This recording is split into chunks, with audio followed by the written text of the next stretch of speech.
Les amis, on ne peut décemment pas vlogger les championnats du monde de Warhammer Atlanta sans vous parler du système narratif. J'ai donc eu le plaisir de me rendre dans les espaces dédiés aux jeux narratifs. C'est clairement une pure dinguerie. Globalement, comment ça se passe? En gros, pendant 3 jours, les joueurs vont se regrouper. Ils sont plus d'une centaine, ils sont quasiment 200. Il y a quasiment 200 joueurs uniquement sur Warhammer 40 000. Et on va leur mettre un thème narratif, un arc sur lequel ils vont tous évoluer. Ils rejoignent une des 3 alliances, l'alliance de l'Imperium, l'alliance du Chaos ou l'alliance des Xénos.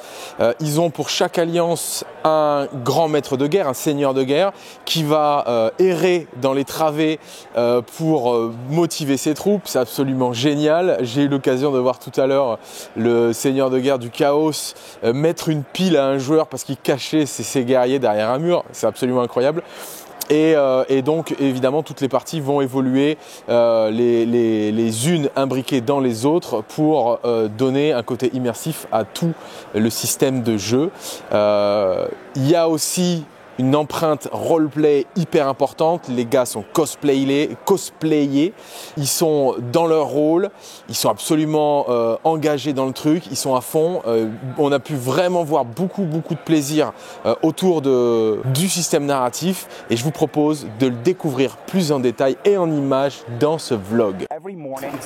Donc, tous les matins, les joueurs arrivent et reçoivent un pack de cartes de mission afin qu'ils puissent jouer pendant la journée. Incluant donc des actions, différents types d'actions qui vont influer sur la campagne globale de la compétition.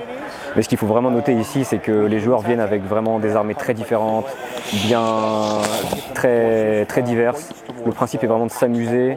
Les joueurs apprécient la compagnie des autres et tout le monde est déguisé, l'ambiance est vraiment très casual, comme on pourrait dire en anglais, et tout le monde s'amuse. C'est vraiment le mot d'ordre, on va dire, de cette compétition, c'est tout le monde s'amuse. C'est plus le voyage que la destination qui est important. Donc les gens s'amusent bien plus que dans la partie compétitive du tournoi. Et tout le monde se déguise, les gens se font des amis, même par rapport au tournoi de l'année dernière qui s'est passé au Nouveau-Mexique. Certaines personnes se sont retrouvées, ont demandé à être dans les mêmes groupes afin de pouvoir partager les mêmes moments. Ils se sont fait des petits tokens, des petits accessoires d'appréciation pour les uns les autres. Donc vraiment le mot d'ordre encore, c'est le fun et on n'est pas là pour gagner, on est là pour s'amuser. Donc les 3 factions s'affrontent au sein du tournoi, donc le pacte de la résistance, le pacte de la lumière et le pacte de l'annihilation. Et suivant lequel gagne, va influencer sur l'apparence physique des leaders, comme cette personne que vous voyez ici qui est le seigneur du pacte de la lumière. Et suivant donc les résultats des missions et les points scorés des différents pactes, le grand narratif va évoluer. Comme par exemple hier, il y a eu un tournoi de Kill Team qui se sont battus pour le contrôle d'une plateforme orbitale et le pacte qui a gagné donc cette plateforme est désormais aujourd'hui accès à des frappes orbitales dans les parties de 40 000 classiques, ordonnées directement par les pactes et les leaders des pactes, qui leur permet du coup d'avoir des avantages, des bonus, etc. dans les missions. La particularité, c'est que les joueurs ont des thèmes, ils jouent pour une alliance et en fait il y a des espaces qui sont distincts. Donc là vous voyez, vous avez un espace là-bas, vous en avez un ici et on va le voir en fait. Vous voyez par exemple ici vous avez le Strata Sanctorial, là-bas le Ice Locked Fortress, dans cette pièce là-bas, et en fait chaque thème et chaque espace essaye de respecter et offrir aux joueurs un côté immersif. Donc par exemple notamment le Ice Locked Fortress qui est juste là-bas, ils ont mis la clim à fond, il y a des lumières bleues, etc. pour donner un aspect un peu gelé, et un peu chaque pièce a des thèmes comme ça. On va faire un petit tour vidéo. Alors on nous a demandé de ne pas être trop on va dire gênant au niveau de la caméra, pour la simple et bonne raison qu'il y a un côté roleplay. Vous voyez, il y a plein de gens qui sont en cosplay, etc. Et donc on ne doit pas trop s'immiscer dans leur univers. On va rester à distance, mais on va faire un petit tour pour que vous puissiez apprécier les différentes salles et les différents environnements qui ont été créés, et surtout les tables de jeu qui, à mon sens, sont vraiment magnifiques. Severin Grawl, proud member of the entourage of Inquisitor Dorian.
On a fait le tour du système narratif, j'espère que ça vous a plu les amis. J'ai vraiment été emballé par ce que j'ai vu.